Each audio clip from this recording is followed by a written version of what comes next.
기말고사 대비해서 한번 수업을 해볼게요. 일단 열에 대해서부터 우리는 공부를 했었고요. 기말고사 범위가. 그래서 이제 일단 고온에서 저온으로 에너지가 전달하는 방식이 열에 의한 방식이라 했고요. 이 방식에는 크게 세 가지가 있다라고 했습니다. 그래서 이거를 분자 단위에서 해석을 해보면 결국 피스톤이 가운데 있고 이 피스톤은 고정된 피스톤은 아니에요. 그래서 고정이 안 되는 상태에서 고온에 있는 분자는 속도가 빠르고 저온에 있는 분자는 속도가 작죠. 그래서 피스톤 입장에서 보면 속도가 큰 쪽이 이렇게 한번 부딪히고 갔다가 다시 오는 부딪히는 시간이 더 빠르겠지. 그러다 보니까 충돌 횟수가 더 많다라고 말할 수 있습니다. 충돌 횟수가 더 많으니까 오른쪽에 있는 속도가 작은 것보다 더 많으니까 피스톤이 좀 더 오른쪽으로 밀리게 될 거예요. 그래서 이걸 조금 더 자세히 분석을 해보면 피스톤 입장에서 생각을 해보면 피스톤이 분자적으로 충돌하면서 피스톤이 오른쪽으로 움직이는데 그럼 생각해 보세요. 마치 공을 잡을 때 포수가 글러브를 뒤로 향하면서 잡으면 충격력이 이제 약해지잖아요. 다시 말하면 우리가 헤딩을 할 때 하면 공을 받을 때 글러브를 뒤로 해서 받으면 그 공의 속도를 줄일 수 있는데 공이 오고 있는데 내가 공을 앞으로 밀어버리면 다시 말하면 여기 속도가 낮은 애 입장에서는 피스톤이 오른쪽으로 가고 있는데 왼쪽으로 오고 있는 공 같은 경우는 이제 아예 야구 방망이로 때리는 효과가 발생하니까 올해는 더 빠른 속도로 튀어나갈 거예요. 그래서 이걸 어떻게 생각하면 좋냐면 왼쪽에서 오는 애는 얘가 앞으로 와서 부딪히려고 하는데 피스톤이 도망가고 있으니까 부딪히고 나서 속도가 줄어들고요. 그래서 얘는 속도가 좀 줄어들고 속도가 감소하고요. 얘는 오히려 속도가 증가하는 꼴이 발생을 해요. 그러니까 야구 방망이로 공을 오는데 야구 방망이를 뒤로 빼는 경우는 속도가 좀 줄겠지만 이제 공이 오는데 야구 방망이를 앞으로 쳐버리면 공이 더 빨라져서 앞으로 갈 거니까. 자, 그래서 이걸 이제 어떤 식으로 해석할 수 있냐면 왼쪽 분자는 속도가 점점 감소하고요, 오른쪽 분자는 속도가 좀 증가합니다. 이게 운동량 보존이나 에너지 보존을 고려했을 때 이제 그렇게 돼야 된다는 거죠. 그래서 이거를 만약에 이제 화학 혹은 연력학에서는 어떤 식으로 말하냐면 처음에 둘이 부피가 같았다고 해봅시다. V0로 똑같이 V0인 상황에서 근데 지금 온도가 이쪽이 높으니까 이쪽이 TH 이쪽이 TL이라고 하면 이게 지금 왼쪽 상황이고요, 이쪽이 이제 오른쪽 상황이겠죠. 이 상황에서 여기 왼쪽에 있는 애는 점점 속도가 줄어요. 그러니까 온도가 줄고 대신 부피는 늘어나지. 얘가 이렇게 오른쪽으로 움직일 거니까 부피가 이렇게 늘어나는 꼴이 될 거고요. 단열 팽창을 할 거예요. 반대로 지금 오른쪽에 있는 단열 압축을 할 거니까 이렇게 점점 올라갈 겁니다. 그래서 언제까지 올라갈 거냐라고 한다면 이제 더 이상 움직이지 않은 시점이 언제일까요? 얘가 여기 때리는 횟수랑 얘가 여기 때리는 횟수가 같아질 때까지, 다시 말하면 압력이 같아질 때까지, 그때까지 서로 단열 팽창, 단열 압축이 진행이 될 거다라고 예상할 수 있겠습니다. 자, 이거는 사실 물리학 1에서 자주 등장했던 개념인데 연력학에서는 PV 그래프는 너무 중요하니까 한 번 더 다룬다라고 생각해 주세요. 자, 이제 열의 일당량입니다. 다시 말하면 이건 줄이 이 실험을 진행을 했고요. 역사적으로 봤을 때는 그래서 여기 추 두 개를 떨어뜨리면서 떨어뜨리고 나서 속도가 0이 되는 걸 보고 그러면 이제 포텐셜 에너지가 운동 에너지로 바뀌었고 그 운동 에너지가 다 열 에너지로 전환이 됐구나. 이걸 가지고 이제 줄이 1줄이 물 1g을 1도씩 올리는데 얼만큼의 에너지가 필요한지를 한번 계산해 보는 그런 실험을 한 거죠. 그래서 이게 5kg인데 두 개니까 이렇게 있고요. mgh 이렇게 됩니다. 그래서 계산해 주면 147줄이고요. 근데 그때 5g이 7도씨 증가했다고 했으니까 5g당 7도씨당 147줄이 필요하다라고 하니까 결국 1g당 1도씨에서 42줄이 필요하다라고 말할 수 있겠네요. 그래서 이제 보통 이거를 열의 일당량이라 부르고요. 이걸 우리는 1칼로리라고 부르기도 합니다. 자, 그래서 밑에서는 아예 이제 이렇게 나왔어요. 그래서 우리 여기서 이제 1칼로리를 4줄로 계산하고 이제 문제를 푸세요라고 나왔지만 여기 문제를 보면 이제 운동 에너지가 이제 120m/s 40g짜리 그리고 운동 에너지의 2분의 1이 온도를 올리는 데 사용한다고 했습니다. 그러면 그 식을 그대로 한번 전개를 해보면 이게 운동 에너지고요. 운동 에너지의 절반이 온도를 올립니다. 그럼 이걸 계산해 주면 144줄이 나오고요. 그러면 1g을 1도씨 올리는데 비열이 0.03kcal, 0.03칼로리가 필요한다고 했고, 이 질량이 40g이라고 했거든요. 탄화내이가.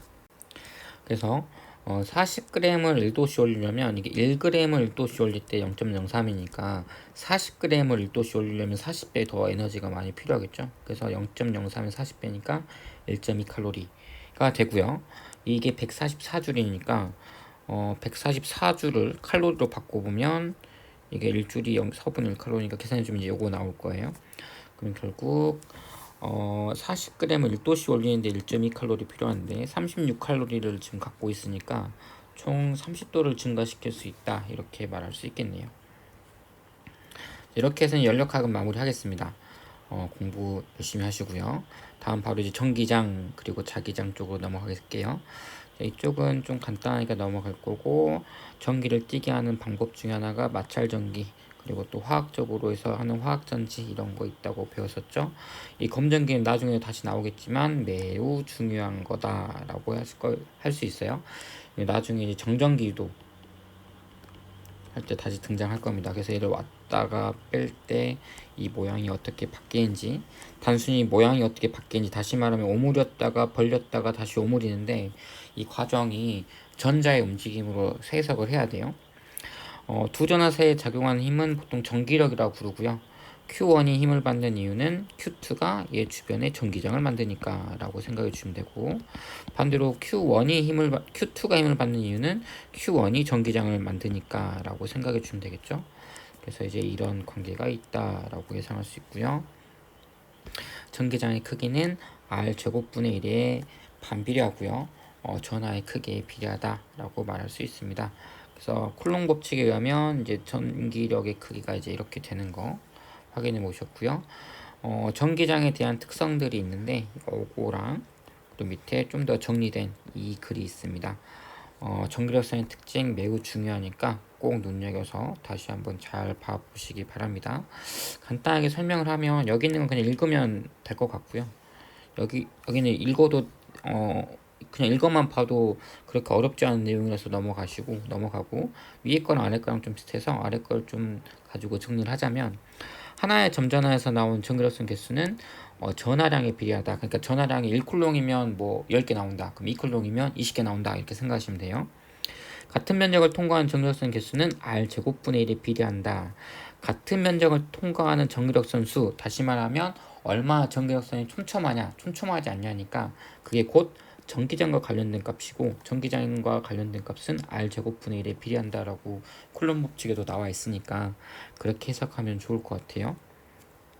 다시 말하면 이 거리는 지금 전기력선 개수가 2분의 1배니까 거리가 루트 2분의 1배, 루트 2배 차이 난다고 생각하면 되겠죠. 얘가 R이면 얘는 루트 2R이 되겠지. 왜냐면 R제곱분의 1이 반비례하니까. 전하를 감싸는 면을 잡았을 때 그 면을 통과하는 개수는 면의 크기랑 상관이 없다. 지금 여기 있는 잠시만요. 이거 지우고 한번 볼게요. 이거 개수를 총 세보면 16개 나오거든요. 아까 총 세보면. 그럼 이렇게 면을 잡으면 이걸 통과하는 개수는 총 16개죠. 근데 이 면을 더 크게 잡아도 이걸 통과하는 16개. 이걸 더 좁게 잡아도 16개. 이렇게 잡아도 16개. 결국 그거를 감싸는 면을 잡으면 그 면을 통과하는 개수는 결국 전하량의 크기랑만 관련 있으니까 전하가 바뀌지 않는 한 그 개수는 똑같다. 상관이 없다. 이렇게 말할 수 있겠죠. 그리고 전기장의 세기는 밀도랑 관련이 있다. 뭐 여기서 나온 말이랑 똑같은 말이네요. 그래서 전기력선의 특징 꼭 잘 살펴보시고, 이것도 꽤 그 수업 시간에는 중요하게 다뤘던 것 같습니다. 도체 같은 경우에는 도체 내부에는 전기장이 절대 있을 수 없다고 했어요. 왜냐하면 도체는 전자가 잘 움직일 수 있는 만큼 저항이 매우 작기 때문에 전하끼리 서로 밀어내니까, 자유전자끼리 서로 밀어내니까 양 사이드에 몰리게 된다. 그래서 표면에만 균일하게 존재하고요. 이제 내부에 만약에 남아있다면 얘가 힘 받아서 결국 사이드로 빠지게 됩니다. 사이드로 온전히 빠지게 돼서 내부 자기장이 정확히 0을 만들어요. 내부 자기장이 내부 전기장이, 그래서 내부 전기장이 0이 된다. 만약에 내부 전기장이 0이 아니면 결국 전하들이 또 힘을 받아서 다시 움직여서 재배치가 일어나고요. 그래서 결국에는 0이 된다 라고 생각해 주시면 됩니다. 가우스 법칙은 교육과정에서 벗어나니까 좀 교양 상식에서, 그리고 세특 준비한 친구 중에 관심 있는 친구가 한번 해보라고 알려준 거라서 수업 시간에 잠깐 언급했던 것 같아요. 이건 그냥 넘어갈 거고요. 시험에서는 등장하지 않을 거예요. 자, 정전기 노화유전 분급. 자, 여기는 이제 도체는 자유전자가 많아서 이제 어떻게 된다라고 생각을 해보시고, 실제 도체 내부에서의 전기장 세기는 이제 플러스 전하가 있으면 여기서 이렇게 전기장을 만들어내겠죠. 그러면 여기 플러스가 있으면 안에 있는 도체 내부에서는 자유전자가 있으니까 이제 마이너스가 이쪽에 몰리게 되고요. 플러스가 상대적으로 이제 오른쪽에 몰리게 될 겁니다. 그러면 지금 제가 여기 표시해 놓은 게 어떤 게 표시해 놓은 거냐면 이렇게 생각하시면 돼요. 일단 외부, 다시 말하면 이 플러스에 의한 전기장이 이쪽 방향이에요. 이렇게. 근데 내부에서 채로 재배치된 자유전자 때문에 생기는 전기장이 이쪽 방향입니다. 그죠? 그래서 결국 내부 전기장이 외부랑 내부를 합치면 결국 0이 되게끔, 그래서 0이 되게끔 항상 도체 내부는 전기장이 0이 되게끔 전자가 재배치된다 라고 생각해 주시면 돼요. 여기 있는 내용은 그런 내용이고요. 그리고 이 검전기 수업 시간에 굉장히 중요하게 다뤘습니다. 처음에 중성인 상태에서 플러스를 가까이 가져가면 이제 전자가 이쪽에 몰리겠죠. 그러다 보니까 밑에 있는 전자도 올라갑니다. 그럼 상대적으로 박은 플러스가 될 거고요. 전자가 올라가게 돼서 이런 상태가 되겠죠. 이 상태에서 손을 터치하면 이제 무슨 일이 일어나냐면 플러스는 여기 계속 존재하고 있으니까 여기 있는 마이너스가 어디 도망가지 않아요. 이 마이너스는 이 플러스에 어떻게 보면 속박되어 있는 상태죠. 구속되어 있는 상태인데 손을 주면 여기 있는 전자가 슝 하고 내려가서 이쪽에 다시 이렇게 오므리는 그래서 이제 중성이 되는 거죠. 중성. 그래서 이제 오물려지는 이런 현상이 발생을 합니다. 네, 이러고 나서 손을 먼저 떼요. 그러면 손 떼고 아직 얘가 여기 있는 상황이면 여기에는 마이너스가 이렇게 있고 여기는 중성인 상태가 되겠죠. 이 상황에서 이제 얘도 멀리하면 여기 있는 마이너스들이 이제 다시 재배치가 될 거기 때문에 이 마이너스가 이제 나눠 갔겠지. 이렇게. 그럼 이제 이렇게 다시 벌어지는 현상이 일어납니다. 그래서 이렇게 플러스를 가까이 가져갈 때 그리고 마이너스를 가까이 가져갈 때 상황이 반대가 되겠죠. 근데 이걸 다 마이너스 가까이 가져갔으니까 플러스가 다가왔다 이렇게 말하면 안 되고요. 항상 전자가 움직임으로 설명을 해야 돼. 왜냐하면 핵이 기동하긴 힘드니까 꼭 자유전자로서 설명을 해야 됩니다. 그래서 이렇게 하나 했다면 마이너스로 움직였을 때도, 마이너스 막대기 움직였을 때도 한번 친구들이랑 연습 한번 해보세요. 이거는 ABC라서 사실 뭐 경쟁의 대상이 아니잖아요. 그러니까 꼭 친구들과 같이 자기가 생각한 게 맞는지 한번 꼭 확인해 보시기 바랍니다. 유전 분급도 했습니다. 유전체는 자유전자는 없지만 그 전자가 핵 주변을 도는 궤도가 조금씩 이렇게 한쪽으로 기울어지면서 결국 양 사이드가 마치 전하가 띄게 되는, 전기가 띄게 되는, 그래서 분극이 일어난다. 그러니까 극이 나뉘는 그런 현상이 일어난다.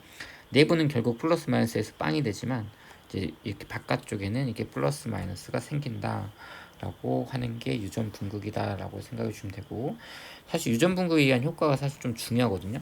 어디에 많이 쓰냐면 축전기에 많이 써요. 축전기. 그때 얘기했는지 모르겠지만 이제 축전기가 이렇게 있으면 여기다 할까요? 축전기가 이렇게 있으면 이렇게 V, 이게 V만큼 전압을 걸어주면 여기 이제 V만큼 전이차가 발생할 때까지 플러스 마이너스가 이렇게 쌓이겠죠. 이렇게. 근데 여기 유전체가 하나 들어와 버리면, 이렇게 유전체가 하나 슝 하고 이렇게 들어와 버리면, 유전체 같은 경우에는 어떻게 전하가 쌓이냐면 왼쪽이 플러스니까 이쪽에 마이너스가 이렇게 되고 이쪽이 플러스가 이렇게 됩니다. 하나 없애야겠다. 이런 식으로 이제 유전 분극이 일어나요.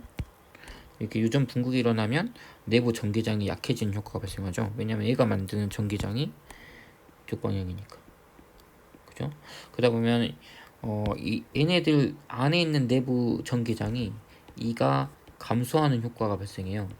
그럼 E가 감소하니까 V는 이 D에서 얘가 감소하니까 결국 V가 감소하겠죠. 거리는 그대로인데.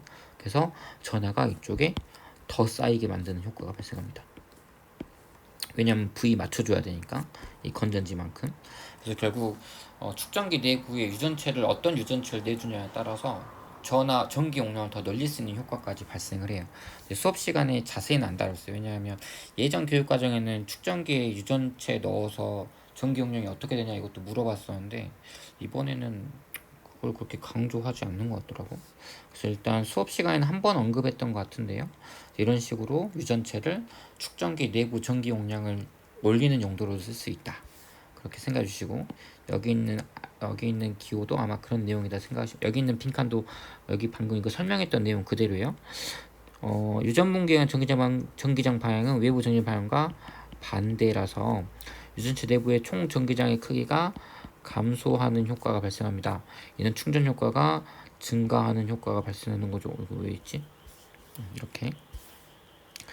자, 그리고 나머지 여기 이거는 이제 포텐셜 에너지. 다시 말하면 전기 포텐셜.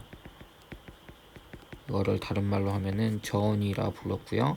이 전이차가 결국 전압을 가리켰죠. 전압은 V/I 할 때 많이 다뤘으니까 매우 중요하게 다뤘습니다.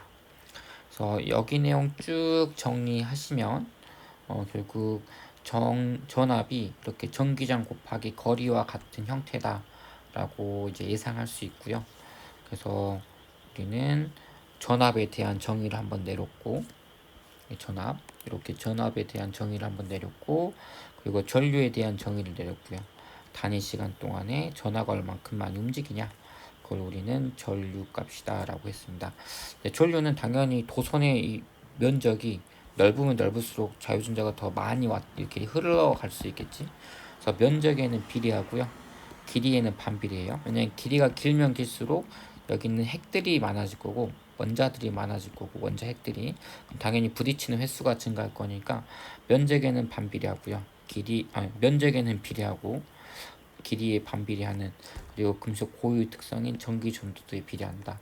그래서 전류의 세기는 뭐와 관련이 있냐면 면적은 크면 클수록 좋고 길이는 작으면 작을수록 좋아요. 그리고 전기 전도도는 크면 클수록 좋고요. 그래서 이걸 역수로 취하면 결국 전류가 얼만큼 안 흐르냐를 보여주는 거니까 그게 곧 저항이 되겠죠. 전류를 방해하는 정도. 그래서 요거는 면적에 반비례하고 길이에 비례하고 전기 전도도분의 1에 반비례한다. 얘가 전기 전도도예요. 전기 전도도 이렇게 쓰겠네. 그래서 이거를 이렇게도 쓸 수 있다. 전기 전도도분의 1이 이렇게 로우로 써서 이걸 이제 비저항이라 부르기도 한다라고 수업 시간에 얘기했던 것 같습니다. 그래서 우리 이제 전기 회로를 보고 이걸 이제 한번 전이차 개념에서 한번 얘기를 해봤던 것 같아요. 건전지가 30V라는 건 이쪽에 만약 건전지가 30만큼의 전기 포텐셜을 갖고 있다면 여기는 0. 왜냐하면 전압이라는 게 전기 포텐셜 차이니까 플러스 30, 0 혹은 플러스 15, 마이너스 15 뭐 이런 식으로 얘기도 상관없다고 했어요. 그래서 30으로 시작해서 여기까지는 30을 그대로 유지하겠지만 여기서 이제 전기적 포텐셜 에너지가 감소합니다. 이만큼 감소하고 또 감소해서 여기는 이제 0이 되는 거죠. 그래서 이런 관계식. 왜냐면 V는 IR을 생각을 하면은 결국 전류 곱하기 R만큼 전기 포텐셜 에너지가 감소한다 라고 말할 수 있어요. 그래서 여기는 저항이 2, 여기는 저항이 4니까 이런 관계식 하나 찾을 거고 전류가 5A다. 그리고 여기도 회로가 두 개죠. 이렇게 하나, 이렇게 하나. 그래서 나눠서 해야 된다. 그래서 전기 포텐셜 에너지가 이쪽이 30, 이쪽이 0이라고 할 때 전기 포텐셜이 포텐셜 에너지 하면 포텐셜 곱하기 전하량이고요. 그러니까 포텐셜 에너지 하면 V 곱하기 Q가 되는 거고 포텐셜만 물어보면 포텐셜 에너지의 단위 전하당 포텐셜 에너지니까 V 이렇게 되는 거죠. 여기는 30, 여기는 0. 그럼 30에 시작해서 0 됐네요. 그러면 이만큼 V는 IR 감소해서 0 됐고 여기 밑에 것도 여기는 3옴이니까 이렇게 두 개의 관계식을 찾을 수 있습니다. 그럼 총 여기에서 얼마큼 전류가 흘렀냐면 위로는 5A 흘러야 되고요. 아래로는 10A 흘러야 되니까 총 15A가 흘렀다라고 얘기할 수 있겠죠. 그럼 여기에는 총 5A가 흐르고 30V 걸려 있고요. 여기는 10A가 흐르고 30V가 걸려 있습니다. 그럼 여기서 단위 전 시간당 쓰는 에너지가 150W가 되는 거고요. 여기는 300W가 된다라고 얘기할 수 있겠죠. 총 450W. 와트는 줄 퍼 세크라고 있어요. 그래서 이만큼의 에너지를 쓰고 있고요. 그걸 누가 공급하냐면 여기 있는 건전지가 공급합니다. 건전지가 30V, 그리고 건전지에 얼마 전류가 흐르냐면 15A 흐르니까 정확히 450 나오죠. 이제 아래 거 같은 경우에는 이제 병렬 회로라서 이거 같은 경우는 이제 회로가 몇 개가 나올지를 예상을 해야 되죠. 그래서 어떤 경우든 간에 일단 R1 저항은 무조건 통과할 거고, 그래서 위로 올라갔다 내려오는 전류 회로가 하나 있고, R1을 지났다가 R3를 지나고 오는 회로가 있어서 각각 따로따로 이렇게 식을 세워줄 수 있어요. 그래서 이거 식 연립, 그리고 원래 식 하나, 다시 말해 여기서 흐르는 전류가 이렇게 두 개로 나뉘는 거니까 이 관계식 하나, 여기 관계식 두 개. 그래서 여기서 이제 연립하면은 각각의 전류, 이게 얼마고, 여기 얼마고, 여기 얼마고 다 구할 수 있을 거고요. 그럼 그 전류 값을 가지고 여기에서의 전압, 여기서의 전압, 여기서의 전압 구할 수 있겠죠. 그걸 가지고 또 저항에서 쓰는 전기 에너지가 얼마인지, 단위 시간당 전기 에너지 얼마고, 여기도 얼마고, 여기도 얼마인지 다 구해낼 수 있을 겁니다. 꼭 한번 해보세요. 자, 그리고 거의 이제 마지막이네요. 이제 축전기 나옵니다. 축전기 같은 경우에는 충전을 시키면 이제 여기 전압과 같아질 때까지 충전이 된다라고 생각하시고, 충전이 된 상태에서 벌어지면 이제 전압가 어디로 이동할 데가 없으니까 이 상태로 유지, 다시 말하면 충전된 상태가 유지된다라고 생각해 주시면 됩니다. 그래서 이렇게 충전해 놓고 이제 이런 저항, 쉽게 말하면 전구 같은 거 연결해 놓으면 이제 전류가 흐르면서 실제로는 여기 있는 전자가 슝 이렇게 움직이면서 여기 있는 저항에 전기 에너지를 공급하겠죠. 그래서 전기 에너지를 소모하고 나중에 0V가 될 겁니다. 축전기의 물리량, 축전기는 다시 말하면 얼만큼 충전을 많이 할 수 있냐 라는 걸 의미하니까 단위 전압당 얼만큼 전하를 많이 모을 수 있니. 그래서 전압당 저항이 아니라 단위 전압당 전하량 이렇게 얘기할 수 있고요. 그래서 이런 관계식, 그래서 보통 외울 때는 Q는 CV 이렇게도 많이 외우기도 합니다. 그래서 이제 저 단위를 물어보면 Q의 단위가 쿨롱, 그리고 전압의 단위는 또 이게 볼트니까 이렇게 쓸 수 있고요. 이걸 우리는 보통 F라고 해서 읽을 때는 페러데이라는 유명한 과학자 이름 글자를 따왔어요. 자, 그래서 얘 같은 경우에 이제 이런 관계가 있다. 여기 T면 여기 전기장의 크기 V는 ED라는 관계식도 하나 꼭 기억해 주시면 좋을 것 같습니다. 그래서 여기서도 이제 이런 관계 찾을 수 있었죠. 이거 실제 시뮬레이션 해보니까 왔다 갔다 하기도 하고 판의 면적도 들려봤더니 면적에 늘어나면 전기 많이 모을 수 있었으니까, 플러스나 마이너스 많이 모을 수 있으니까 전기 용량이 늘어나고요. 거리는 좁으면 좁을수록 더 많이 모을 수 있었다. 이건 뭐랑 관련이 있냐면 얘를 이제 1.5V로 늘리면 결국 여기가 항상 1.5V를 유지하죠. 모은 상태에서 항상 1.5V를 유지하는 상황이 되니까 지금 요거는 지금 다르게 한 상황이고 얘가 1.5V하고 이거를 쭉 연결을 하면 계속 1.5V를 유지할 텐데, 여기가 V는 이 D에서 이제 이거를 줄이면 결국 얘가 늘어나는 꼴이 발생할 거고, E가 늘었다는 건 단위 면적당 전하가 늘어났던 소리예요. 왜냐하면 그 전기력선 밀도가 늘어났다는 소리니까 결국에 전하를 많이 모았구나, 이런 식으로 생각할 수 있는 거죠. 그래서 사실 이걸 보고 여기 있는 5페이지보다는 이거 5번보다는 요거를 조금 더 잘 생각해 줘야 됩니다. 그거랑 바로 연결된 거니까. 그래서 계속 닫은 상태에서 이걸 늘린 거랑 연 상태에서 늘린 거랑 여기서 이렇게 바뀐 거랑 닫은 상태에서 이 사이 거리 혹은 면적을 늘렸다 줄였다 해도 건전지에 연결되어 있기 때문에 여기는 항상 뭘 유지해야 되냐면 전압 V가 유지돼야 돼요. 그래서 V가 일정하고요. 끊어버렸으니까 여기서 이제 끊어버리고 나서 거리를 2배로 늘리면 끊었으니까 더 이상 전기는 흐르지 않을 거고 전기가 흐르지 않을 거니까 Q가 일정하다 놓고 이렇게 접근을 하셔야 돼요. 그래서 어떤 경우든 결국 여기 있는 축전기 입장에서 보면 거리가 2배가 됐으니까 전기 용량은 감소해요. 이제 단순히 거리가 2배니까 감소했다고 말씀하시지 마시고요. 전기장이 어떻게 변하고 전하량이 어떻게 변하고 전기장이 어떻게 변하고 전이차가 어떻게 변했고 그래서 결국은 Q는 CV 관계에서 여기서 C가 어떻게 됐는지를 찾아주세요. 아마 위에 거는 Q는 CV에서 얘가 일정한데 얘가 감소해서 C가 감소했다 이렇게 가는 거고요. 밑에 거는 논리적으로 접근을 하면 얘가 일정인데 얘가 증가해서 얘가 감소한다 아마 그런 논리로 아마 접근을 하셔야 될 겁니다. 수업 시간에 충분히 했으니까 꼭 한번 연습해 보시기 바라고요. 직렬병렬 이것도 수업 시간 했던 거 한번 쭉 다시 한번 보시고 정리하시고 수업 시간에 한 게 없다 졸았던 것 같다 그러면 꼭 친구 거 빌려서 한번 해보세요. 총 전기 용량이 아마 이런 관계식을 따랐던 것 같습니다. 왜냐하면 이거는 마치 이렇게 생각할 수 있다고 했어요.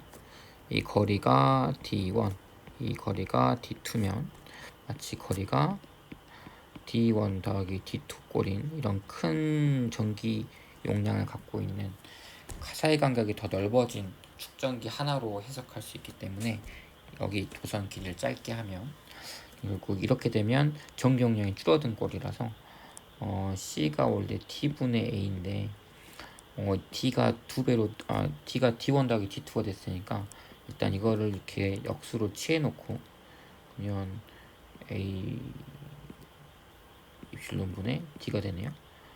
그러면 이제 1 더하기 입실론 A 분의 D2 해서 결국 입실론 A 분의 D1 더하기 D2 한 다음에 뒤집으면 이제 이 효과 나올 거니까 그렇게 할 수 있고요. 병렬 같은 경우에는 마치 어떻게 생각할 수 있냐면 면적이 더 넓어진 효과가 발생하는 거죠. 그래서 전기 용량이 늘렸다. 총 전기 용량이 C1 더하기 C2 꼴이 된다. 이걸 아마 전압 관련된 걸로 해서 아마 직접 증명도 했던 것 같습니다. 그래서 축전기에 저장된 전기 에너지도 이렇게 한번 이렇게 구해봤던 것 같아요. 이런 관계식, 요 관계식에 의해서 앞에 2분의 1이 왜 붙었는지에 대해서도 충분히 같이 얘기를 해봤던 것 같습니다. 이제 축전기까지 끝났고요. 이제 마지막 유도 기전력입니다. 앙페르 법칙, 물리학 1 그리고 통합과학 때 저랑 많이 해봤으니까 넘어가고요. 간단하게 실험으로도 해봤죠. 이번 수업 때는 안 했지만 아마 1학년 때 실험으로도 해봤던 것 같습니다. 이건 실제 실험으로도 진행했었고 이번에 구술평가도 한다고 했어요. 그래서 그 내용을 간단히 보면 검유계가 왼쪽으로 움직이면 검은색으로 전류가 흐른다는 소리고요. 얘가 이렇게 오른쪽으로 그러니까 양수로 움직이면 플러스로 전류가 들어간다고 생각하시면 됩니다. 그래서 전류 방향을 이렇게 확인하시고 그럼 전류가 이렇게 흘렀다는 건 이쪽이 N극, 이쪽이 S극이 됐다는 소리니까 N극이 다가오고 있구나 밀당 생각을 하면 이렇게 생각할 수 있고요. 지금 이때는 전류가 이렇게 내려가고 있으니까 그러면 오른손 법칙 생각하면 이쪽에 N극, 이쪽에 S극이네. 그럼 얘가 도망가고 있구나 이렇게 예상할 수 있다는 거죠. 그래서 지금 여기 있는 종이 학습지에 있는 건 이게 자석의 N극, S극은 다 알려준 상황이고 N극, S극은 다 알려준 상황이고 검육의 눈금도 보고 얘의 움직임을 파악하는 거고요. 얘가 오른쪽으로 움직이는지 왼쪽으로 움직이는지 이걸 파악하는 문제고 실제 구술평가는 이거였죠. 이 극을 알려주지 않고 얘 움직이는 건 너희가 마음대로 정하고요. 이 검육이 움직이는 걸 보고 이쪽이 N극인지 S극인지 이걸 찾는 문제다라고 했어요. 그래서 생각하시면 되고요. 그리고 이제 유도 기전력 결국 시간당 자속의 변화량이다. 자속이라는 건 자기력선의 총 개수라서 자기장의 의미가 단위 면적당 자기력선이니까 선수니까 결국에 자기장 곱하기 면적이 자기력선의 총 개수, 즉 자속이 된다. 자기력 손속이 된다라고 말할 수 있습니다. 그래서 자기장이 변해도 자속은 변하는 거고요. 면적이 변해도 자속은 변하는 거다. 그래서 이 문제 델타 t라는 시간 동안에 이 막대가 오른쪽으로 이만큼 움직였으니까 움직인 거리 vt 하면 요만큼이 자속 변화량이다. 그래서 b 곱하기 저 면적을 하면 되겠죠. 그럼 이게 총 델타 요게 될 거고요. 자속 변화량. 그러면 b 곱하기 면적은 이게 가로 세로는 l 그러면 l 곱하기 v 델타 t 이런 식으로 될 거예요. 그래서 이게 자속 변화량이 될 거고 델타 t라는 시간 동안에 유도 기전력은 그거를 시간당 나눠야 되니까 가문수는 한 번밖에 없으니까 그러면 델타 t로 나누면 blv 이렇게 되겠네요. 그럼 전류의 크기는 v는 ir에서 요거는 속도야 v 이거는 전압 v는 ir 생각을 하면 얘가 유도 기전력이 곧 전압이니까 그러면 blv는 ir 이렇게 되겠네요. 그럼 전류 구할 수 있고요. r분의 blv 이렇게 구할 수 있고요. 그러면 전력 전압 곱하기 전류니까 전압은 여기 나왔고 전류도 여기 나왔으니까 이렇게 곱하면 되겠네요. 그리고 이거는 이제 여기 이제 해당하는 물리량 여기 주어진 단서들 집어넣어서 계산하면 나오겠습니다. 그래서 여기까지 하면 거의 모든 문제 다 다뤄봤고요. 추가적으로 나왔던 게 중간에 잠깐 볼록 렌즈로 실험했던 거 F1 초점이 있을 때 이렇게 반드시 간 거는 초점을 향하고 초점을 향한 빛은 그대로 가고 가운데로 향한 빛은 그대로 가서 여기서 만나는 게 거지. 이걸 우리는 뭐라 부른다? 상이라고 부른다 라고 했던 거 꼭 기억해 주시면 좋을 것 같습니다. 이것도 관계식이 하나 있었어요. 아마 이 초점이랑 이 초점은 거리가 더 꽉거든요. 왜냐하면 이게 이제 보통 우리가 다루는 볼록 렌즈가 이게 대칭이라서 초점 거리가 양쪽이 똑같습니다. 그리고 여기 상으로부터 물체로부터 렌즈까지 거리를 보통 A라고 부르고요. 물체 A 렌즈로부터 상까지 거리를 B라고 부르면 A분의 1 더하기 B분의 1은 F분의 1이라는 이런 렌즈 공식도 한번 유도해봤던 것 같습니다. 그래서 이 상의 위치를 정확히 알려면 이 공식으로 미리 확인하고 접근하는 것도 괜찮고요. 이제 다만 이제 이런 것도 생각을 해보라고 했어요. 물체가 여기 있으면 보통 이쯤에 어딘가에 생겨요. 근데 이제 물체가 여기 있을 때 그때는 상이 생기는 거 어디 생기는지도 한번 수업 시간에 다뤄봤거든요. 꼭 한번 연습해 보시기 바랍니다. 여기까지 하고 마무리할게요.